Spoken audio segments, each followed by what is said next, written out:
আসসালামু আলাইকুম।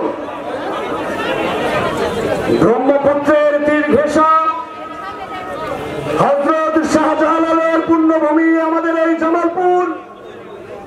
ইতিহাস, ঐতিহ্য, সংগ্রামের সমৃদ্ধ ইতিহাস এই জামালপুরে। শুধু তাই নয়, 2024 সালে যে গণঅভ্যুত্থান হয়েছে, এই গণঅভ্যুত্থানে জামালপুরের 17টি সন্তান প্রাণ দিয়ে বাংলাদেশকে ফ্যাসিবাদ মুক্ত করেছে। জামালপুর এমন দৃষ্টান্ত স্থাপন করেছে, বাংলাদেশের ইতিহাস যতদিন যাবে জামালপুরের সূর্য সন্তান বাংলাদেশের ইতিহাসে, 24-এর গণঅভ্যুত্থানের ইতিহাসে স্বর্ণাক্ষরে তাদের নাম লেখা হবে। সংগ্রামী জামালপুরবাসী, ঢাকা থেকে এই গণঅভ্যুত্থানের আমাদের জাতীয় নেতারা এসেছেন।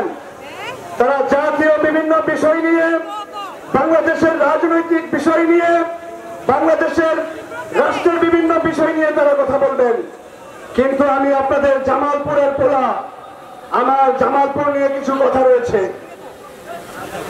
আপনারা জানেন, বিগত 17 বছরে এই জামালপুর একজন গডফাদারের হাতে জিম্মি রয়েছিল।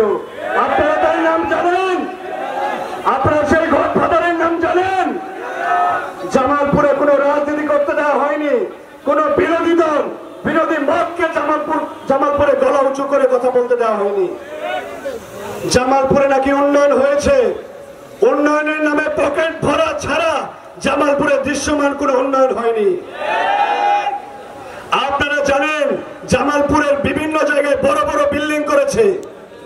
এই বিল্ডিং এর এক একটা বরাদ্দ যদি আপনারা জানেন, আপনাদের চোখ কপালে উঠবে। জামালপুরে একটি ফ্লাইওভার হয়েছে, দেখতে খুবই সুন্দর, কিন্তু গাড়ি চলে না। ফ্লাইওভার দিয়ে দৃশ্যমান কোনো উপকার হয়েছে আপনাদের?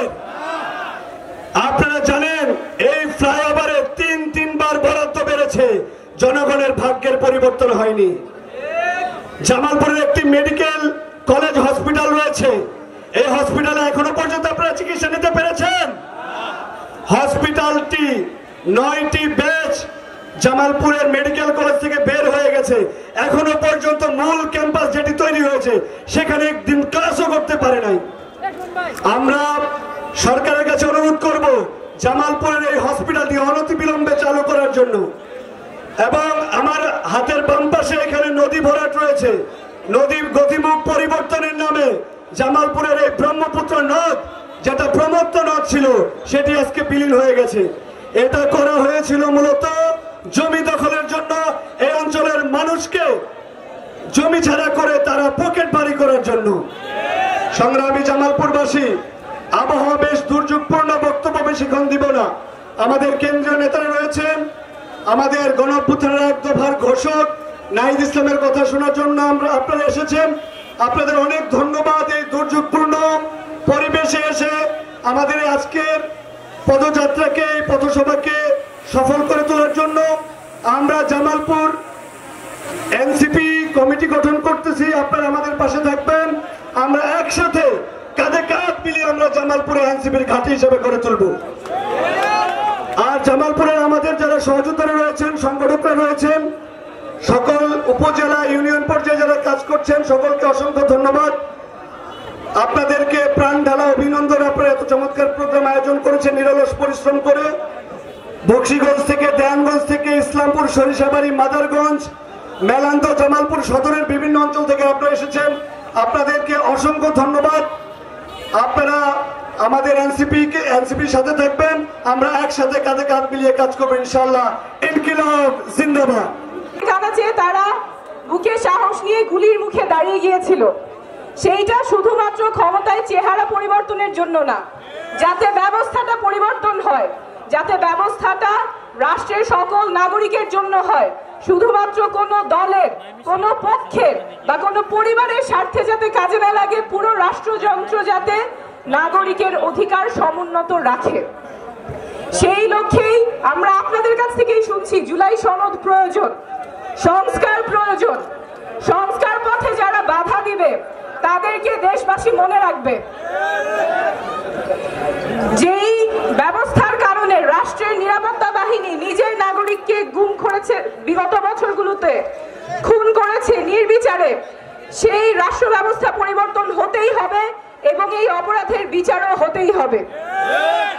আমরা আর ওই ব্যবস্থায় ফেরত যাব না যেখানে প্রধানমন্ত্রীর একচ্ছত্র ক্ষমতা থাকে, যেখানে সে সবগুলো প্রতিষ্ঠানকে কুক্ষিগত করে নিজের পছন্দ মতো ব্যবহার করতে পারে। সেই জন্যই বারবার সংস্কারের কথা আমরা বলছি, আপনারা বলছেন। এর আগেও বহুবার মানুষ রাস্তায় নেমেছে, রক্ত দিয়েছে, কিন্তু সংস্কারের কথায় বারবার প্রতারিত হয়েছে। এইবার আমরা আর প্রতারিত হব না। আপনাদের জামালপুরের কৃতি সন্তানেরা কথা বলেছেন, আপনাদের যে লোকাল সমস্যাগুলো আছে, দুর্নীতি আছে, এখানে মেডিকেল কলেজের কথা বলেছেন, মেডিকেল কলেজে বিল্ডিং আছে কিন্তু ছাত্ররা পড়তে পারে না, তাহলে এই ডাক্তারি পড়ে ওরা কিভাবে ভালো ডাক্তার হবে? এটা তো রাষ্ট্রের ব্যর্থতা। এখন পর্যন্ত কেন বিল্ডিং এ মেডিকেল কলেজ চালু হয় নাই? এইরকম রন্ধ্রে রন্ধ্রে দুর্নীতি এবং সিন্ডিকেটের কারণে রাষ্ট্রের নাগরিকের অধিকারগুলো খরণ হচ্ছে। এই অধিকার যাতে সমুন্নত থাকে সেই জন্য আমরা একসাথে লড়বো, জামালপুরবাসীকে নিয়েই একসাথে লড়বো। ইনকিলাব জিন্দাবাদ।